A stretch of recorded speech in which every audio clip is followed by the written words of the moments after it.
Welcome to Trade Secrets. We finally came up with a name. We promised a name before episode 13, correct? And now we have it. So Paige came up with it. It will be way better. So it's actually episode 14. But it'll be even better when you see it in design because it's a little play on Totum Realty Advisors and commercial real estate that are buried in the words Trade Secrets. So super pumped. And without further ado, the topic of current events is Paige Myers rocking it at CCIM 101. 96% on the test. We're so proud of you. That's awesome. Good work. Thanks. Now you're being humble because you're on camera. Come on. Well, I can't get up and do the dance that I did earlier, so. That's a big deal. We're super excited. Thanks. So, I appreciate it. Tell us about CCIM 101. Like all of it? It's a class towards What's CCIM mean? What's the 101? These people have no idea. A designation for commercial real estate investment sales, I guess.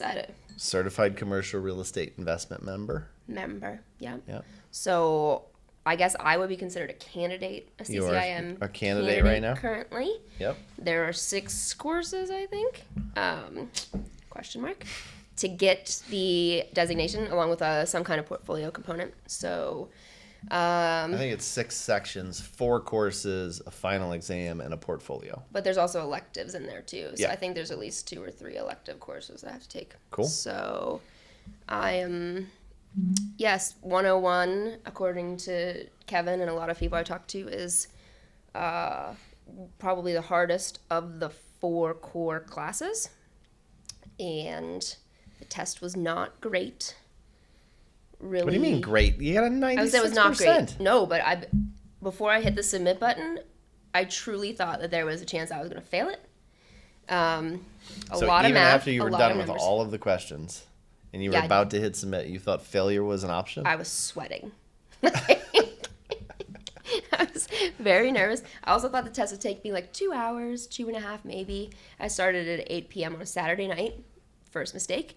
So as like midnight was approaching, I was just kind of like finishing it up. And at that point I was so tired. I'm like, I'm not even going back and reviewing it. I'm just going to let Jesus take the wheel on this one. And I clicked submit. Did she just say? Yeah. That is a rabbit hole. We don't want to go there. Oh, not at this point in time. Lord. The part that I'm really actually more surprised about, she just said you Jesus. did this on a Saturday night. That's how cool I am, Michael. You did it on a Saturday night. And now she's she's invoking Jesus. Taking the wheel. Is there something we should be aware of? There is apocalypse. I've had an awakening.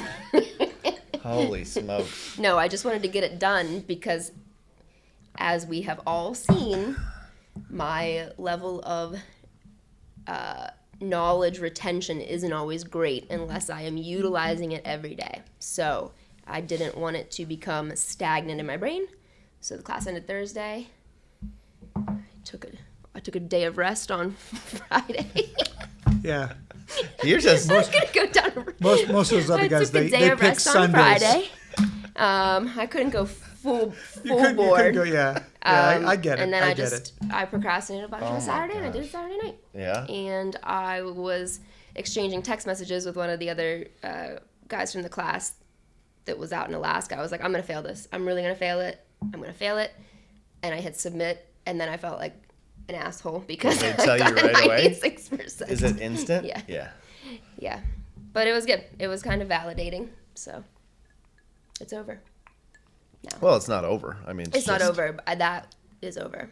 The journey has just begun. It's just begun. And you were skeptical, I think is a good word, about my strong encouragement to get your CCIM. Mm-hmm. But now that you're 2 courses in, because you did 102 first, then you went backwards and did 101. What's your thoughts now? Like, was it relevant? Is it applicable? Yeah, super relevant. I mean, even to daily life, like understanding when you take a mortgage on your home at X interest rate, understanding amortization, I think that's something that a lot of people don't fully process when they when they take out loans. Right. It's pretty wild. Like if you calculate the difference of what you will pay over the life of a 30-year mortgage with a 3% interest rate versus a 7% interest rate is nuts. It's depressing. Drink a bourbon before you do that. Yeah, nobody ever pays attention to that. They just pay attention to what their monthly payment is. Yeah, but also what was really intriguing to me were the tax implications and getting a better grip on the benefits of owning real estate as an investment vehicle because of the tax, I don't want to say write-off, but Advantages. the tax advantages through depreciation and the components of what goes into capital gains tax.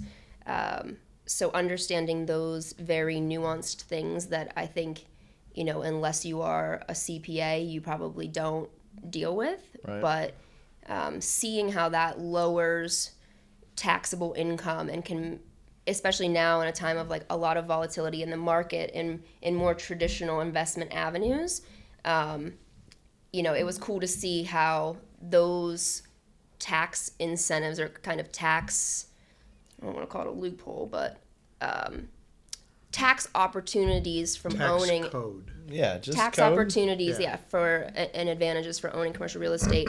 I think it makes a really good investment case for commercial real estate as a solid investment and a stable investment avenue. As a part of a diversified portfolio.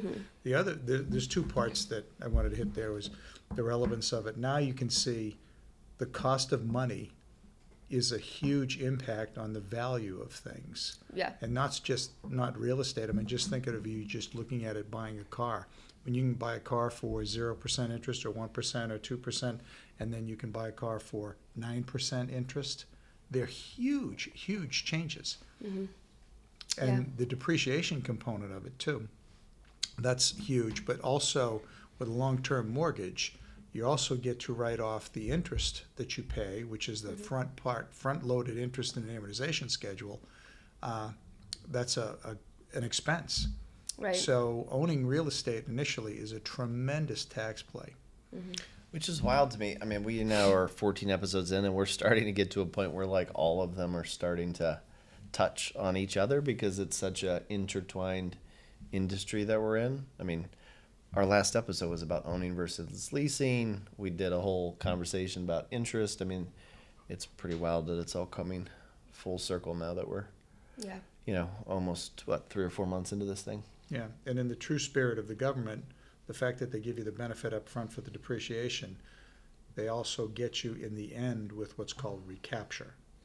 So that can be in addition to your capital gains that you would have to pay on that. That lowers your basis regarding that. Yeah, but I don't think, the thing that stood out to me, I don't think, and maybe this is an interesting topic for a future podcast, but I think we could do like a real deep dive on depreciation and depreciation schedules because I don't think a lot, and this is a generalization just from my limited time in the industry, but I would be curious, this is a better way to phrase it, I would be curious to know how many real estate investors are taking full advantage of depreciation.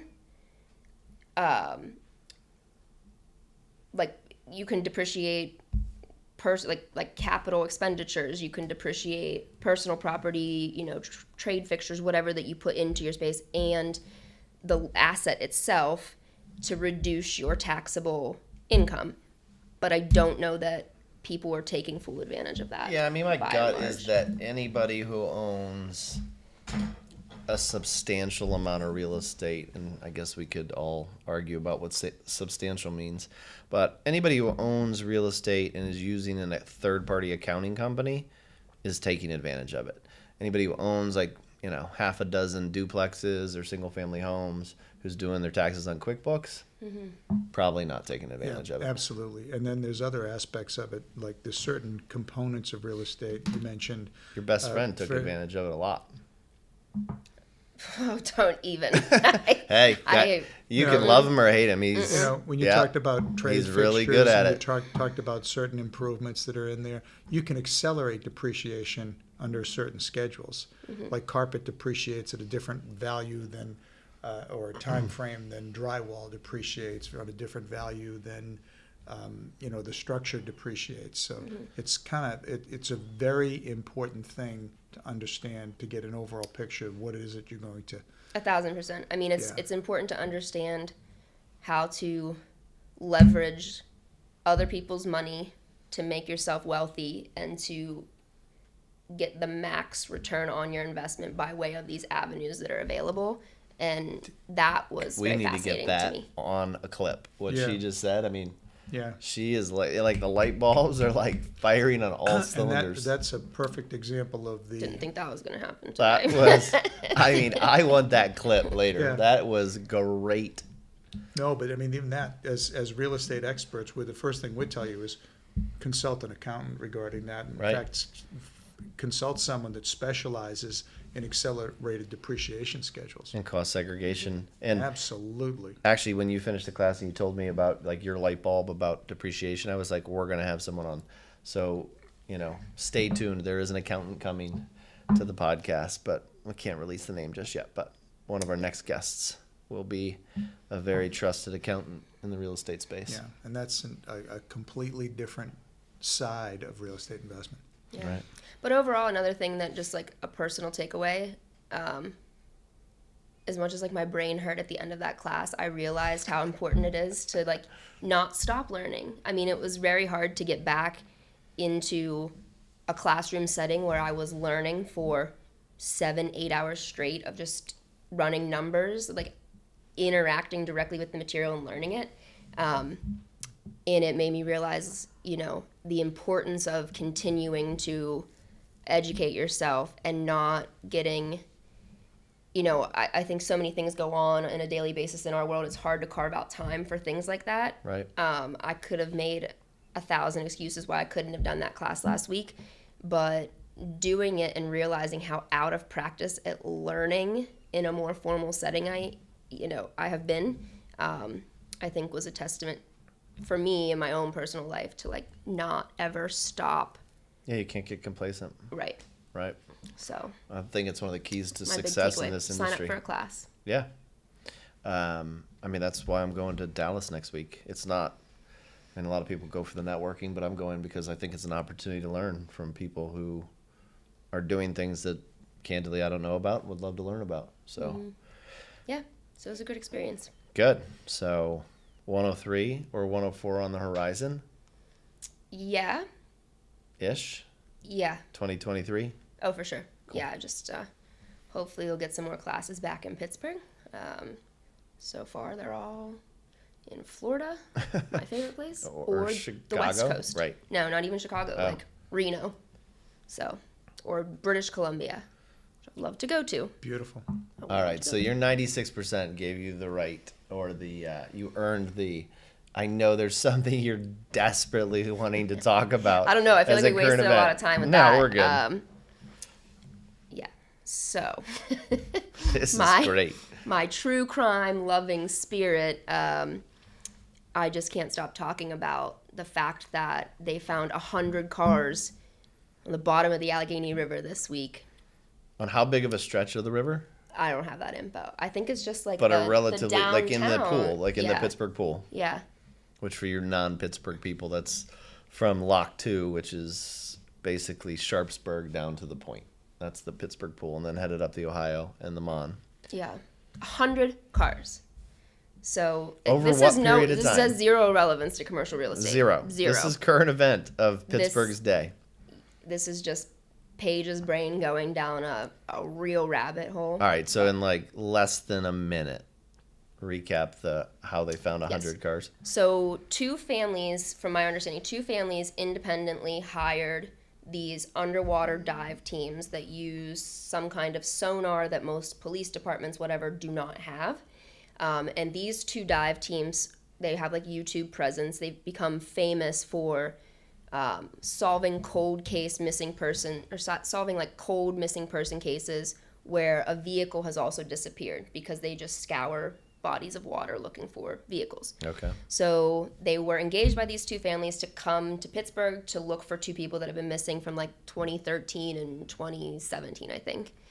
Started scanning the Allegheny County, or like the Allegheny River, found this first vehicle, found a body in it of a man who has just recently gone missing in Harmony. Like within a month, recent, right? Yeah, he had been missing for a month. I think it was first on the news like a week and a half ago, so it's only been investigated, I think, as a missing persons case for a week or two. Okay. So immediately, like beginning of their work here, they find this guy who was not one of the two people that they were hired to come look for. As they continue then to scan the river after that, they found 100 other vehicles at the bottom of the Allegheny. Were there remains in the vehicles? They're looking through all of them to find out. That's a lot of cars. That's a lot of cars. And I mean, and like, maybe you don't just for people who aren't familiar with Pittsburgh, you can't just mistakenly drive off the road anywhere and end in the river. Like, yeah, you'd have to drive through like an embankment or a retaining It would be an wall. accident, and there would be evidence that it had happened, and it would be immediately looked into. So the fact that Or you go to a public boat launch. And drive, yes. So the news clip that I was watching the other night that started this fascination for me is the newscaster that was interviewing the dive team asked him if they thought this was coincidence or what this meant, and they said there was a strong case here for organized crime over the years in Pittsburgh. Interesting. I mean, what would make you want to just dump cars in the river? Well, if Well, you are in the mafia, I mean. Well, I imagine it's not just the car. There's getting rid of probably at some something point in else. time there was something else that was in the car, possibly a human being. Right. There's a very similar thing that occurred in Lake Mead because of the droughts that are occurring now their out cars there. are coming They up. keep on finding bodies in barrels and cars and other remnants of. Bodies and barrels feels way more mafioso than cars, but Well, you got to get rid of the. What's that? I mean, cars got value. So dropping 100 cars in the river seems like throwing money away. Well, if you. Yeah, but a car. Yeah, but if if a you car get rid of someone that you somebody just else, killed, right? you got to get rid of the You car. can't just resell it. Well, Yeah. Yeah. I don't know. You just make that go away. Like I guess so. I assume you just make that go away. All right. So anyways, not relevant. I find it fascinating. I'm waiting for a true crime podcast on it. Any history buffs out there that have great knowledge of like Pittsburgh crime families, call me. we are going way down a I rabbit hole. would wager to say that if you go to any urban area, any major urban area that has any kind of potential for crime or anything else, you're going to find vehicles submerged in rivers or lakes. Isn't it or- also crazy though? The police departments don't have that tool. Like they hire like Joe Schmo from the YouTube channel to come in and solve these cases. Like, wouldn't you think? Oh, from the YouTube channel. Wouldn't you think police departments or some kind of law enforcement team would have access to these No, tools? because they're under budgeted. No, I mean that's. That's wild to me. Like, You think that the budget for the Pittsburgh Police Department is like, yeah, let's spend. I'm making a number up. I have no idea what this thing costs. But even if it only costs $50,000 on something that they would have to use once every 10 years. Think of how many resources they deplete trying to solve cold case files over the years. Think of like the man hours that are spent solving unsolved mystery things or tracking people down. And that has to translate. I would still think there's a value add there to purchase this equipment. You would think. I bet they have one now. You- Now you- that they found 100 cars in the river. Because that was just Allegheny. Yeah. So when did... Why would That's you why- buy when you can just pick up the phone and call these guys? Hey, just it's time for Well, your I'm sure these guys are annual. for free. It's for your annual boat trip. Your annual river inspection. Yeah, the river cruise. But you Yeah, just... I just think it's fascinating. I mean, if they find 100 cars in there, imagine how many like firearms they're finding. Imagine how many like missing links. Like We are totally going down a Yeah, rabbit we're hole. down a rabbit So hole. there's a But I think podcast called it's- Criminal that is incredible. But like it all got started with no, it's called Serial, not Criminal. Yeah. Serial. It all got started with this like high school love fest that ended in murder. And the kid, I forget his name, Adnan. Yeah, he just got pardoned, I think, right? No, he just got released from Yeah. jail after 23 years of being convicted for murdering his like high school sweetheart. And now 23 years later, they have DNA evidence that he was nowhere near her or around the situation. I mean, that is so messed up. Thank God Wild. none of us I are in that can't situation. wait to hear. I mean, it's obviously very morbid and it's very sad for, you know, the family of the man that was found from Harmony. But like, imagine how many people's families they could give like closure to. Yeah. So it is a morbid thing. Like, my fascination is, you know, Not morbidity. I'm not trying to make like fangirl light of We're this, not but I making find light of it it. very fascinating. Yeah. And that's all. Okay. That's all. So that was podcast 14A. 14B is now on a real estate topic, which we might actually have something that we know about. And that is, drum roll. Exclusivity Yeah. agreements. So, yeah.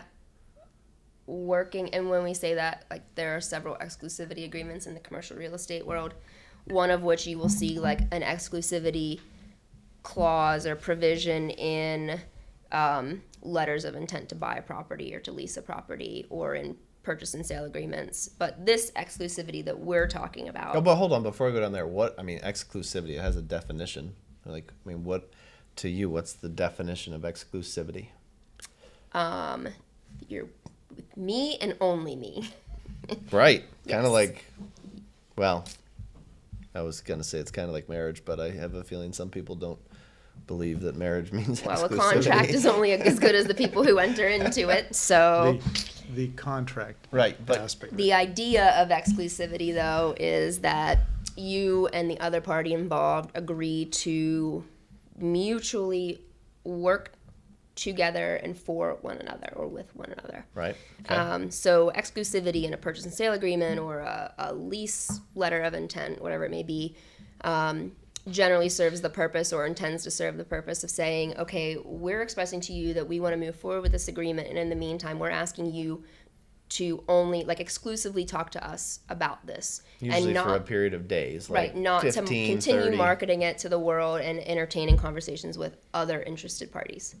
In But- good faith as we go through the rest of the machinations Right. of the transaction. But And that's typically because you, the buyer, want to know that the money you're going to spend during that period of finalizing the contract is not being undermined by the other party talking to other suitors, right? yes. But the exclusivity that we're talking about today is probably something that is lesser practiced in the industry, and that is exclusivity with clients. So I know we've talked before on podcasts about clients versus customers. We've talked before about dual agency. So this kind of touches on both of those things, but you know, I think sometimes when I tell people that we only work with clients who are willing to execute an exclusivity agreement with us, they're floored. You mean people in the industry or Yes. people who are not in the industry? People in the industry. Right. Why do you think they're floored? Well, I think because it's just not a common practice. I think it's because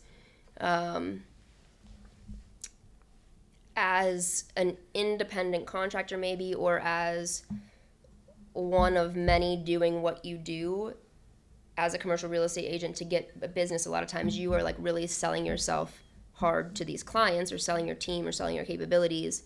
So then to sell them on that and also be like, but hey, I also, now that you have said we are going to work together, I want you to sign this agreement and say that you will only work. I mean, I think it can be an intimidating ask of someone that you are trying very hard to get their business.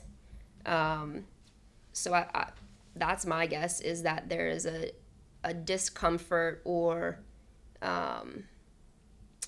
like a discomfort with that additional ask on top of like asking for their business, but then also saying, well, hey, now that I've sold you on everything I can do, I'm protecting my time and I'm going to need you to sign this document saying that you will only work with me or us. Right. So you have to be, you know, it does require a certain level of of confidence that you can deliver in order to really like stand up for your time and efforts to clients. And there's so many places I want to go with that, because obviously this is something that is near and dear to me. But what's your first take? The first thing is the most used exclusive agreement in real estate is the exclusive right to represent, to sell, or to list property. Okay, and when people go to sell their house, they hire an agent who enters into an exclusive agreement with the person who's selling the property with that particular agent. Right, which Okay. those are more common. So, and I think you should also talk about the other end of it Right, as well. but let's just start off to build the foundation. Let's just go with that.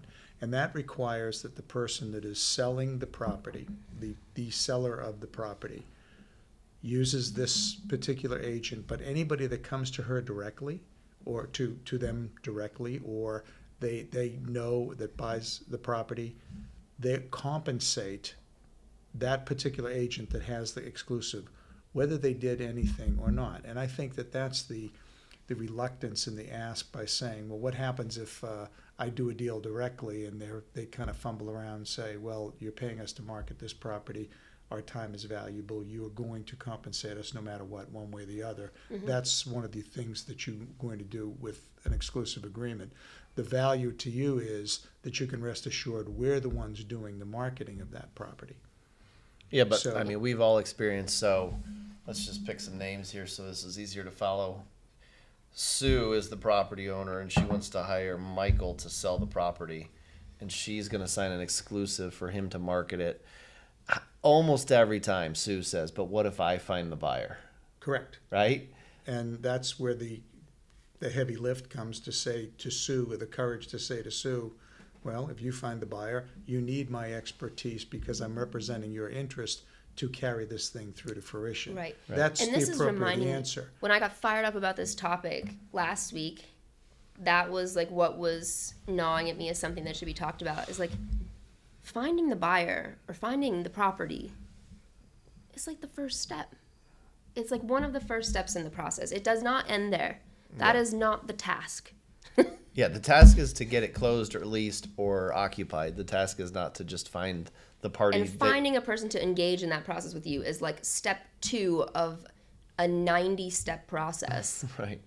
The hard part of that is that in addition to being one of the only steps, it's probably the least important step, to tell you the truth. Okay, yes, I'm going to hire somebody who's going to represent me.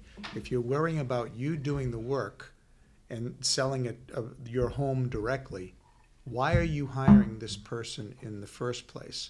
What was compelling about using them to market your property? Because the perception is that by hiring somebody, you get access to a bigger buyer pool. Well, but That's you're the- still, if that's the perception, but you're still thinking that, well, it's not that big because I'm worried about this part of it. Right. It's fascinating. And the other part of signing an exclusive agreement like that is the fact that it's exclusive to the seller compensating the agent. It's not exclusive to the agent going to the very next door house and getting the same exclusive agreement with the next seller to sell 2 or 3 houses on the same street. And you see that constantly. And that's just the inherent conflict of interest that we have for in the brokerage business. Right.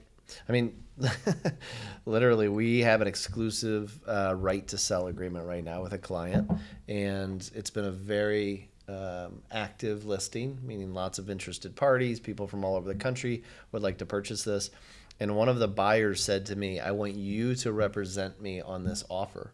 I was like, well, that is not going to happen. And this was today, like literally, October 12th. And he was floored. He's like, what do you mean you're not going to represent me? I was like, I got hired by the seller to exclusively represent them to sell.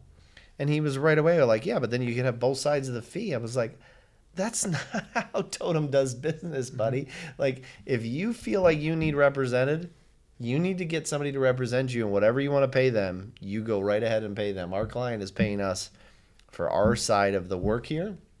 And no, we cannot represent you, the buyer of the property where we got hired exclusively to sell. And he I mean, out of his mouth, I've been doing this quote for 40 years, and no one has ever said no to me like that before. I got asked on the same. It's unbelievable. On the same trend, on the same listing, I got asked the same question. And so Kelsey, who's on the team, who's new, who you guys haven't really met, but supposedly in episode 13 she might have made a cameo. So she, obviously being new to the industry, asked the same thing. Well, like, what is their concern? And the concern, the absolute ridiculousness of this industry that drives me nuts, clearly, is that the buyer pool is so used to this exclusive issue that they're worried that if they don't hire the selling agent, that the selling agent is going to move the needle in favor of other buyers who do hire the selling agent. That's exactly what he said to me. He's like, I do not want to lose this deal over what's maybe a 2 or 3% issue. I'd rather just hire you guys. You guys get both sides of the fee, and therefore you won't box me out. I was like, this is Which wild. again shows an ignorance of not understanding of how our industry works, because typically there's no additional fee. But I don't think it shows. I think it shows He's been jaded. He's been burned. He's been burned because it's not an ignorance to how the industry works. He's privy to how the industry does work. Right. Unfortunately, So in a lot of cases, sellers typically sign exclusives. Not all the time. There are open listings. We won't go down that rabbit hole because that is preposterous. But so sellers typically sign exclusives. I think we also need to talk about the tenant. That's where I'm going, Okay. right?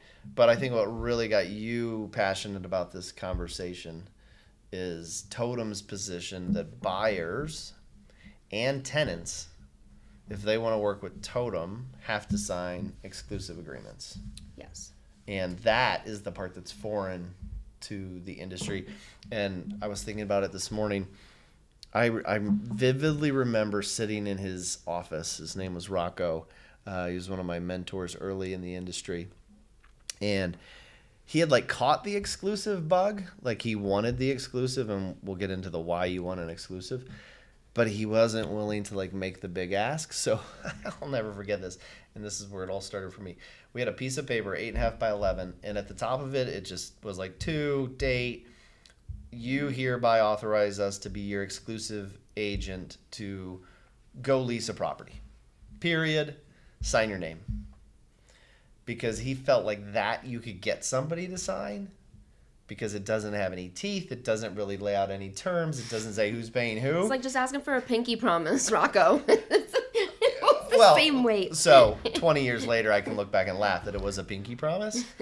But it really was a pinky promise. And it was still, when I was 2 years in the business, it was hard to walk into somebody's office and be like, hey, sign this piece of paper that you're only going to lease space with me.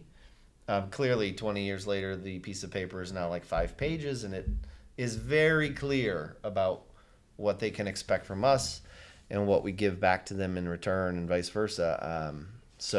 And that's the important part of why someone would want to do something exclusively, because you're hiring them for their expertise. I am going to do this, this, this, and this, and I've become the single point of contact representing your interest exclusively, which is the true sense of the word. Mm-hmm. You wouldn't hire an attorney and say, oh, yeah, well, he's my attorney today, but then this guy's my attorney tomorrow, or he's my attorney tomorrow. It's a professional service that you're providing specific to the real estate I'm spectrum. so glad you brought that up. What is the first thing a new attorney says to a new prospective client? First words out of their mouth every time. I need to run a conflict check. Oh. Every single time. I don't know whether that's the first thing that comes out of their mouth. If they're a good attorney, they Yes. listen for about 2 minutes and they say, this is I something. need to run a conflict check. Yeah, and they run a conflict check.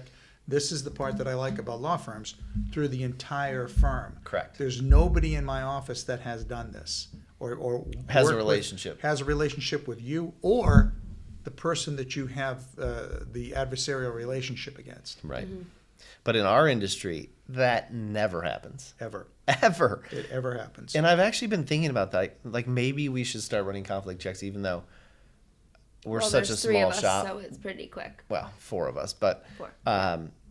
I think we know enough about who the players are and what's going on that we avoid it without running a quote check. But I do think it's fascinating that the law industry, and I kind of want to find out when they started doing it. Like, even though they have such a bad rap, they by and large conflict check everything before they start working on it. Whereas our industry is like, sure, you want to go find space, let's go. Mm-hmm. And why do we not do that? Like, now that you've been here for 3 years, like, what is it? We have a very real world example over the last week where it's like hitting you, I think, finally in the face about why it's so important to us. Yeah, because, I mean, well, to address your, I won't feel like I've already addressed your question of, like, why don't people do that more in our industry? But as far as making a case for why it's important, one, like, nothing is free. Like, if you have someone doing free, unencumbered work for you, you're probably not getting the best work on your behalf. Because why would I want to work 15 hours vetting spaces for you, uncovering solutions for you, when there's, maybe a 50% chance or better that you will see a listing, or someone will come to you directly and say, hey, here's this, or you will find a listing. You'll be driving down the street in your neighborhood and you'll see a space for lease. You'll call them and do the deal directly. Like,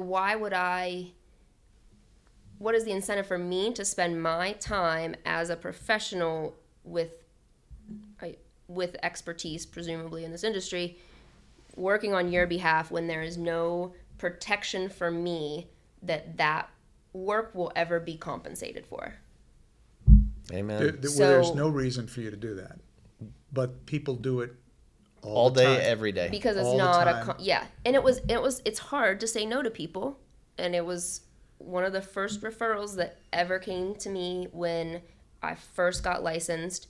The woman, the prospect client, we had a great call, and she said, well, listen, I explained to her that we work off of exclusivity, which with 0 transaction experience in this industry was like a difficult thing to say to somebody, but I have you 2 to fall back on. So, I explained that to her, that we do like to protect our time, and if everyone's working for you, no one's working for you. And she had someone that was in the residential side of things, was going to refer her to someone inside of her firm that also had a commercial arm. And so she was very hesitant about the exclusivity. And I said, listen, I get that. I understand, like, your existing relationship, but, if that's not something that you'll consider, then maybe Totum and myself are not the firm for you, or the solution for you. And an hour and a half later, she called me back and she was like, I thought about it and we want to work with you. That makes sense. She's like, I used to be a recruiter. I completely understand that you want to protect your time and your energies because you are doing a lot of legwork behind the scenes to advocate for us and to find us the right space. And she's like, that, the more I thought about it, the more it clicked with me that it happens in a lot of other industries. It just makes sense. She's like, I just haven't ever heard about that in terms of commercial real estate. So that was something I needed to digest. It's like, well, shit, I should have started telling people no about things a long time ago, because then they say yes. Come back we to want you. It also becomes an easier presentation if you've taken them through. This is what you're going to experience here, because the majority of people don't understand what we do. Just like you said, the majority of people don't understand how an amortizing loan works. Yet everyone has one. They have a car loan. They have a mortgage. Most people have. Well, most Some people have interest only. But. Yeah, but most people don't understand how something actually works, and that if you can explain to them, this is what you're trying to accomplish, and these are all the pitfalls that we're going to walk you through, just acting on your behalf. Mm-hmm. Well, it becomes a little bit easier to go, yeah, maybe I do need some protection here. And also, it's different languages. Like, it may seem very straightforward that you would go to lease a space and sign a lease agreement and that's the end of it, but it's not. Like, along the way, the communication, like, every profession probably speaks slightly different nuanced languages. Mm-hmm. Like, I would not go and try to represent myself in a court of law, because I don't know what any of their jargon and lingo means. And so, I've had the conversation a lot with clients when we say, like, finding the space or finding the buyer is just step one. Like, you need someone who lives and breathes in this industry that can interpret the language to you so that you don't get taken for a ride on some seemingly innocuous lease term or something in the purchase and sale agreement that leaves you vulnerable. And that's what a lot of people don't understand. It's not just like, we're not just matchmakers. Like, there is a lot of background and there's a lot of nuance in the information that you might divulge to someone on the other side that compromises your leverage in a negotiation. That's a really good one. We're not just matchmakers. I like that. Yeah, that's new. Quotable quotes today. You are on fire. And the law, the courtroom analogy. The attorney itself, you're hiring the attorney for the attorney's expertise and the fact that they speak court or they speak law. Mm-hmm. We have a different language, and if you only know part of it, why would you? Okay, this guy is here acting on my behalf here. This guy's here acting on my behalf here. This guy. Why would you do that? Why would you want to deal with 3 different people when you can have one absolute expert? Now, the key is to obviously hire the expert. And advocate, not just expert, because I want to come back to advocate. something Paige said. Yeah, someone acting on your behalf, because typically, like you said, what was the line? If they're not working for you, they're working for everybody else. If everyone's working for you, that's where I want to come back. If everyone's working for you, nobody's working for you. But the point is, based on the compensation model, they're working for someone else. Themselves. But that's full circle. So that quote or comment you made, if everybody's working for you, like, play that out for our audience in, like, real world situation. Like, I am Kevin and Lisa, and we want to lease 10,000 square feet for our manufacturing business, and we know 5 real estate agents, and we say, all 5 of you at different cocktail parties, we want to lease 10,000 square feet. Could you go find it for us? Like, walk through exactly what you meant when you said, if everybody's working for you, nobody's working for you. In that example. Well, one, I thought I was supposed to be asking the questions naively, and you guys were going to answer them. I know. Now I'm on the hot seat. Now you were on the hot Let's seat. go, Miss 96. Take it for a drive. My intelligence ended on Saturday night at midnight. Or even just talk through what you've, like, witnessed now that, like, this is real world happening. Because it happens. Like, you've had people come to you and say, hey, I'm looking for 3,000 square feet for this. Could you help me out? Yeah, and I mean, I've had situations where, or heard of situations or been tangentially involved in situations where if 4 people are approaching the same landlord or the same landlord rep about the same space, there is a perception on their end that they're like, oh, well, we can pit them against one another. So it becomes you can create your own bidding war against yourself because there are multiple people reaching out for your same need, and the landlord will use that to their advantage and creating leverage for themselves to get the best offer possible. So if you have 5 people working for you, 1, you increase your chances that you will drive up the cost of whatever space that you're trying to go into. Because they all go to the same... Because they all are going to the same people. Pond, right. I mean, I think that is my biggest thing on that front. Also, if when I say, the biggest thing I mean when I say if everyone is working for you, no one is. If I am not protected in spending my time working for you, I'm going to focus more of my energy on working for people and jobs where I am protected, or where the outcome, the potential deal is larger, where the client relationship is has more down road opportunities, where they're willing to sign an exclusive. Like, we would focus our energies and our efforts more on the people who are willing to make that commitment with us, rather than someone who is just looking to, throw things out into the wind and see who can deliver something for them. Right, because in your example, I'm putting on the Paige and Totum hat. If someone says, hey, I don't want to sign anything, but could you tell me what's available 10,000 square feet in, Peters Township? Well, what's the effort level from Totum and Paige going to be on that? Like, we could run a CoStar search, we could send it to them and hope like it's throwing spaghetti at the wall and seeing what sticks. Yeah. That's not advocating for somebody, right? So, and it's not even the whole picture. Like it's a misleading picture because you don't know the true cost of a space. Like it's not just dollars per square foot. And you don't know what's listed versus not listed. Like right. You get the exclusive and it's like, no, you have 100% commitment that you've hired us to solve this issue, whatever that issue is, and we are going to be relentless until we solve it. Right. Because we know that we're protected. Correct. Now, look at it from the owner's or the tenant's perspective. What are they inheriting if they don't sign an exclusive? They're going to deal with multiple brokers or agents.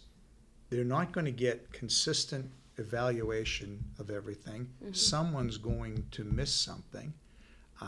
Someone's going to give them self-serving Someone's information. going to give them self-serving information. They're going to end up dealing directly with someone whose business interests are completely counterintuitive to theirs. There is absolutely no upside. In addition, there's a lot of brain damage and an incredible amount of time because you're dealing with more and more people. Mm-hmm. And you have no advocacy. Yeah. You have no one who's acting on your behalf. And you also have, at the end of the day, the fact that you will realize, I really don't know everything this guy's doing to me. Yeah. And I think you just hit the nail on, maybe it's a good place to wrap on the head with advocacy. Like, when we created Totum, at the end of the day, what we're really passionate about is advocacy. It's not about exclusivity, because exclusivity has a whole bunch of other different connotations that could be good or bad depending on, like clubs and a society and stuff like that. But to us, we are going to advocate for you 100%. And if you're not willing, and this is what started even with that silly piece of paper way back when, like if you're not willing to say we want you to advocate for us and we're going to sign on it, and oh, by the way, you could fire us at any time with no obligation because we believe very strongly in our value add. Like, why would I advocate for you? It's like, I try with my kids all the time to reinforce to them that if they want great outcomes from the things that they're involved in, they better provide great effort, right? So why would we as an organization give great effort to something if we don't have someone who's willing to say, yeah, we want you to be our guy or our gal or like our team? The sayings, like you get what you pay for. Well, if you don't pay for anything, right, what are you going to get? Or you get in what you get what you put. If you're not get paying, out what you put in. If you're not paying I'm for gonna it, need to cut that. you're the product. Yeah. Right. If you're not paying for it, you're the product. Yeah. And the reason why everyone should retain professionals to work on an exclusive basis is because of what you get for it. You're getting that kind of advocacy, you're getting that kind of representation, you're getting that kind of expertise. And I can't remember how many times I've said, if you don't hire us in an exclusive way, hire somebody. Yeah. Because we aren't interested in winning all the time. Like, we get it. We're not the right fit for certain people, for certain jobs. But at the end of the day, if you're not, like, people always say, why should I sign an exclusive? Why would you not sign an exclusive? Like, it's amazing. So if you want to hear about exclusives and why we are so passionate about it, call us. This has probably been our biggest promo podcast. Yeah. A little bit, which isn't why we started the podcast, but it's clearly something that we're passionate about. And that would be podcast 14B. 14A is about cars and rivers and if Paige kicking ass on CCIM. If you're looking for a 59 Chevy with a little bit of water damage, come call me. Oh my gosh. All right. Really quickly. Basil Hayden. I think we should talk about that dumpster fire we tried first.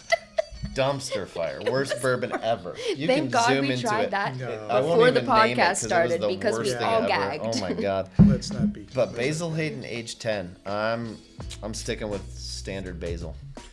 Yeah, it was a strong bite to start off with. The aftertaste I is think really weird. I think it's opening up to me a little bit more. Yeah. That could be just because it's the second glass, but So basil 1 or basil 10? oh no, the original. Yeah. You. Yeah, the original. I don't know. This one, I haven't had the original in a long time. But the aftertaste on this one is No bueno. not doing it for me. Cool. Well, that's a wrap. Cheers. Cheers. We'll talk to you soon. Whoop. Woo woo. Whoop.